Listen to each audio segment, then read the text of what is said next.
today. How are y'all? All right. All right. Good to see everybody today. Very glad to be able to speak today.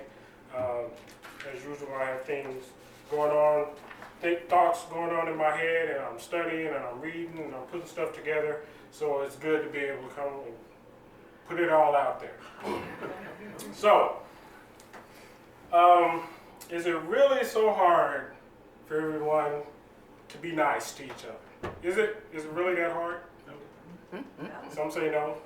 Well, guess what? You're all wrong. It is. It's hard to be nice. You know why? Because we have so many examples in society all around us that tell us conflict is the key. That's what we live in, a world of conflict, right? Now, I'm speaking to the choir. You guys, we know how to be nice, right? But it's here. We live in our hearts, and, you know, we trust our guts and all that kind of stuff. But most people out in the world, they're feeding off all the conflict that they're fed, that we've been taught, that we've been programmed, right? Starts at an early age. This is my race, and the other ones are trying to take us down, so we got to fight, right? Hold up, just a second. Sorry. Okay,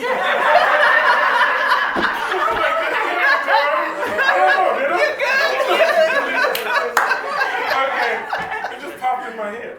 So, all right, so we have that, and then we have, and then we get attached, you know, of course, to where we're from, right? Well, I'm from here, you're from there, you guys suck, we're good, right? So there's conflict.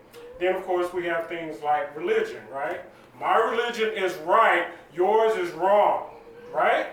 Just constantly thinking. And then, of course, these days, unfortunately, I have to mention, we have politics. Yes, politics. My party has the answer to fix our society and everything was wrong. Yours doesn't, you're wrong, right? So conflict, and there's many more things we can bring up. But because of that, we kind of forget that we can be nice, okay? Because when we run into other people with different views, we immediately, nope. We put up our guard, we pull out our sword, and we have to make them think the way we think, okay? So conflict is just inherent in our society, unfortunately. So, let's go back to 1993, right? The religious representatives in the world gathered together again for only the second time in the Parliament of World Religions. Okay, many of you probably know about this group. And since then they've been meeting more, but the first time they met was 1893. It took them 100 years to decide to get back together. Why, I don't know.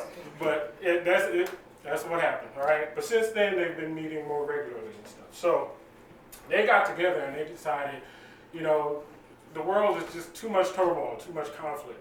So let's come up with a global ethic to tell everyone. And then what they did was they made a declaration titled Towards a Global Ethic, where they stated, we must treat others as we wish others to treat us. Okay? Some of you know about this, so you see you shaking your heads.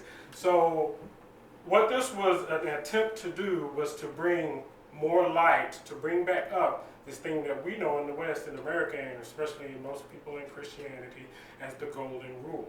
Okay, so the Golden Rule isn't unique to one religion, one faith, one group. Right? It's worldwide. It's in all the different traditions and faiths and beliefs, and it goes back a long time. Okay, even before Christianity. So what this group was doing, what the Parliament of World Religions was doing, was trying to make sure to put that out there again, to get everyone to kind of pay attention again, in order to get people to pay attention to themselves and treat others as they wish to be treated. Because the more each one of us does that, then it carries on, and then there's less of this conflict, okay? Then it's not, mine is right, yours is wrong, I have to fight against you. It's mine is right, oh, that's yours, I see. That's a different point of view. I didn't think about that, okay? Once again, I'm speaking to the choir. In an environment like this is what we do, okay? But not everyone does that, right? So this is what the Parliament of World Religions was trying to do. So what is the Golden Rule? So what I want to do real quick is I want to I want to pull out my friend who he knows about the golden rule. And I'm going to let him tell you what he thinks about the golden rule. I'll just say. What's up? My name is Doug, and I know the golden rule. All right, I want y'all to listen to me. It's very simple. I know y'all know it. Y'all learned it in preschool or whatever like that, but I know y'all don't forgot. So I'm gonna tell you what it is. All right, it's very simple. Just 3 words. Do unto others. That's it. That's all you need to know. Just somebody comes your way, just do to them. Right? Well, why everybody looking confused? Oh, you know what? My bad. My fault. Wait. I know. I missed the second part. All right? Ready? All right, I got it. I got it now. I'm sorry. Do unto others before they do it to you. Yeah! That's it. Why isn't anybody laughing? Well, I'll tell you what. That's the golden rule that I know. Okay? I live by. Somebody come by me, I'm going to take care of them before they can get on me. Okay? So that's the golden rule. Now, don't worry about that dude Kenneth, what he said. Okay? That's the real golden rule. That's what we live by, all right? So I'll see y'all later. Okay, now that was done. So, what is the golden rule really, right? So, I'm going to talk about different parts of it. So, we have 2 words in the golden rule, golden and rule. So, golden represents pureness, highest quality, rarity, spiritual truth, the word golden by itself, right? And then rule is a regulation or principle governing conduct, okay? So you put the 2 together and you say a pure regulation or principle governing conduct, or a regulation or principle governing conduct of the highest quality, okay? So we know just from the title of the golden rule that it's something very important and that it means something very important to all of us. And then when we get into talking about the wording of it, what it is, then we know that as well. So, so first, as far as the going back to 1993, Parliament of World Religions, after that event, a gentleman by the name of I got his name, Paul McKenna, decided to make a poster representing this idea because they put out a big, I forget how many page declaration, kind of spelling out what needs to happen around the world and how we need to work with each other and treat each other correctly. But he decided to make a poster, and I think many of you have probably seen the poster. Have a small copy here, right? Mm-hmm. So, and you can order those, and they're really big, and it's got a symbol of all the religions on it, and then their saying that correlates with the golden rule. Right? So he made this poster, and matter of fact, it was in June of, they launched it in June of 2001. And they launched it in Canada at the Scarboro Mission, and then when they were ready to kind of, have the big launch to the world, they were getting ready to do that because they were about to have like radio and interviews and stuff like that. But then 9/11 happened. So they kind of had to put everything on hold, and then they came back later and they just pushed it out to the world. So what I'm saying here is just, I'm reiterating what they did back then. But so he got into studying all of them, and it was a lifelong thing for him that he had always thought something was special about the golden rule. And in it, we see examples of not just Christianity, but Confucianism, Islam, Baha'i faith, Sikhism, Jainism, Buddhism, Hinduism, Judaism, Taoism, Zoroastrianism, I always have problems saying it, Unitarianism, and the Aboriginals. They're all represented on here, 13 different, ways to look at it. So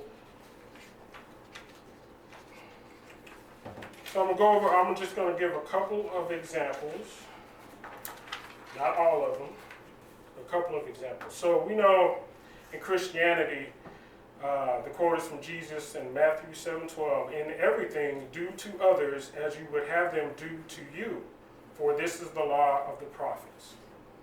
Okay, so that's the golden rule that most of us are familiar with.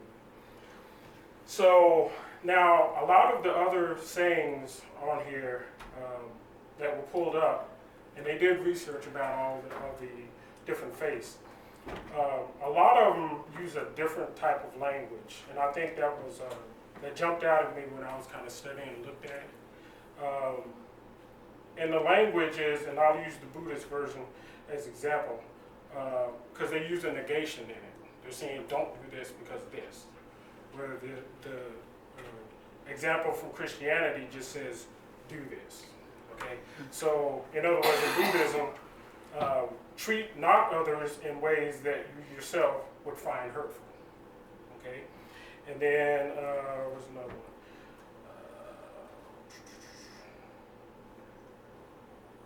one? Okay, in Hinduism, this is the sum of duty. Do not do to others what would cause pain if done to you. So once again, do not do this because this will happen. Do not do that. Okay? So I find that interesting because when you look at things like principles like law of attraction, you always want to use that positive affirmation because law of attraction doesn't care about do nots and no's and none of that. They just care about what you're putting out there. So I thought that just kind of jumped out at me when I was studying them. And then another example I want to give to you, and to me it's an example of where you want to end up. Okay, if you do things like follow, use the golden rule principle in your life and every day. And the Sikhs say, "I'm a stranger to no one, and no one is a stranger to me. Indeed, I am a friend to all."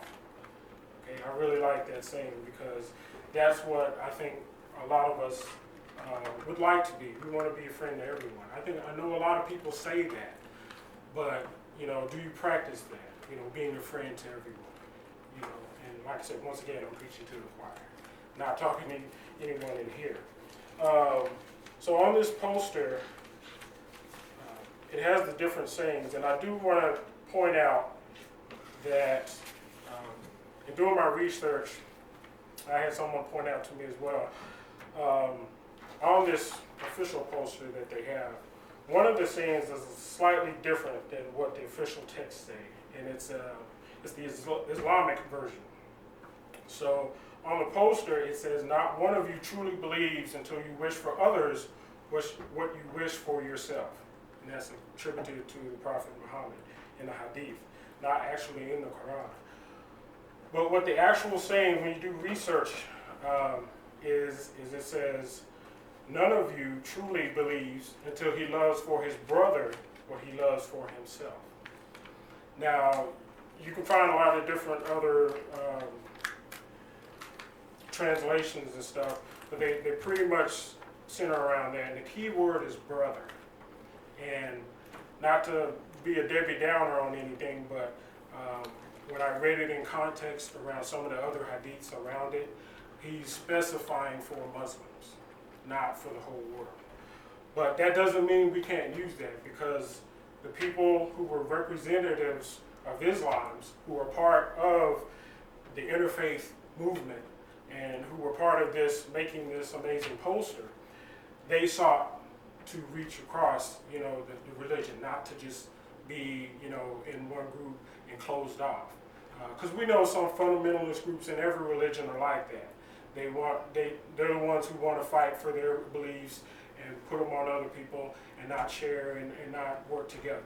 But the majority of us want to do that because humanity is a brotherhood. We're supposed to work together. We're supposed to live together. We're supposed to evolve together. And we can only do that if we break down our barriers and be nice to each other, right? So,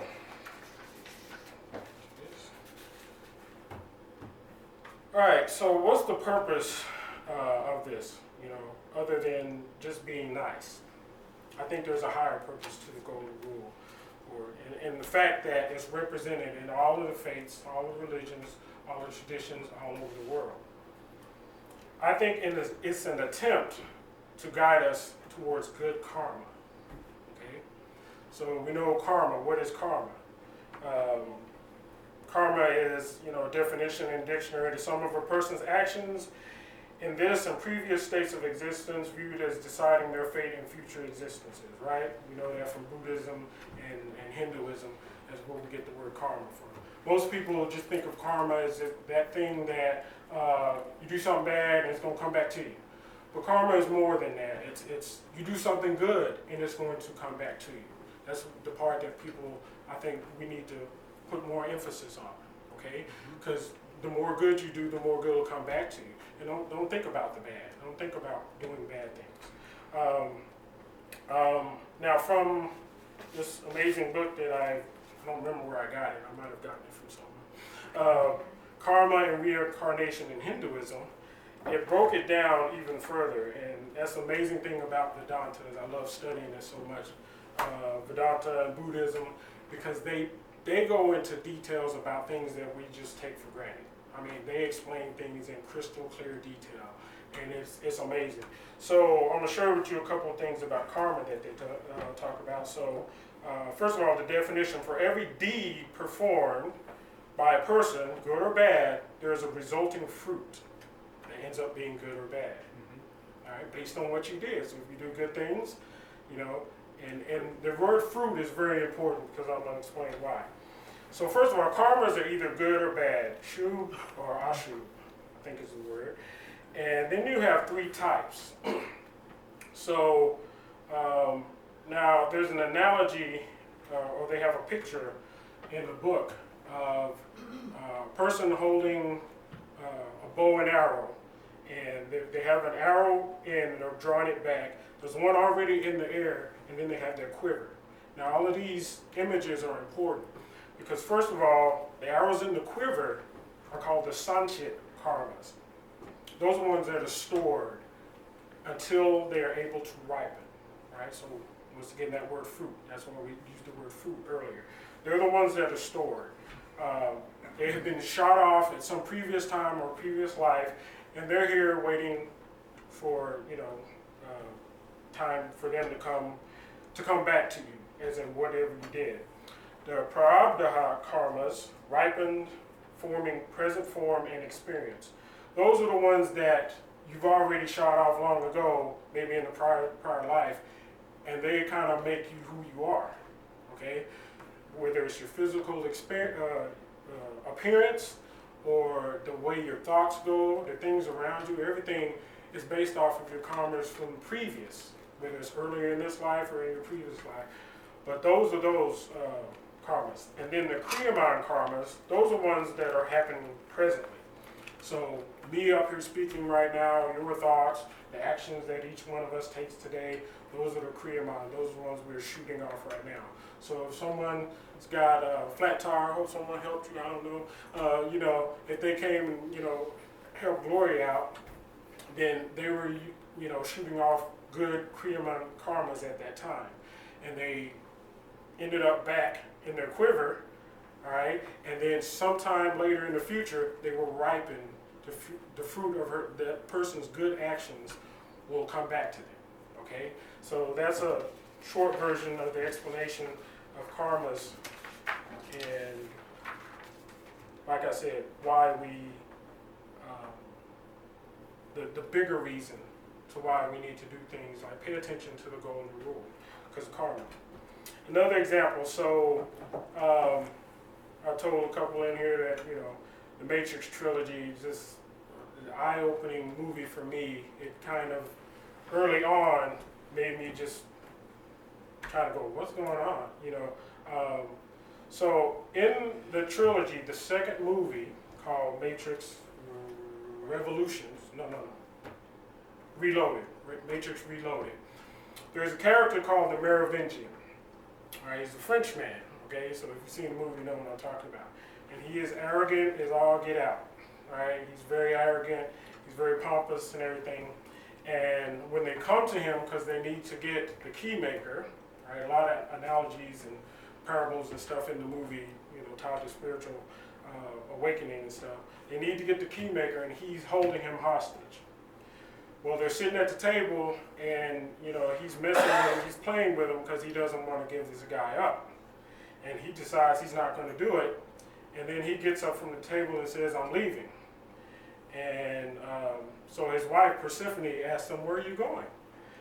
And he quickly answers it. He says, please, ma chérie, I have already told you. We are all victims of causality. I drank too much wine. I must take a piece. So, so I always remember that when I'm thinking about, karma and causality of his line there, because he was so funny. Now, the interesting thing about it is, I think in the trilogy, I don't know if they did it on purpose or not, was he was kind of representing the concept of karma, because everything around him was. Every time they had to deal with him, they had to deal with karma. And the thing is as he did that, now he went to the restroom, but he didn't go to the men's restroom.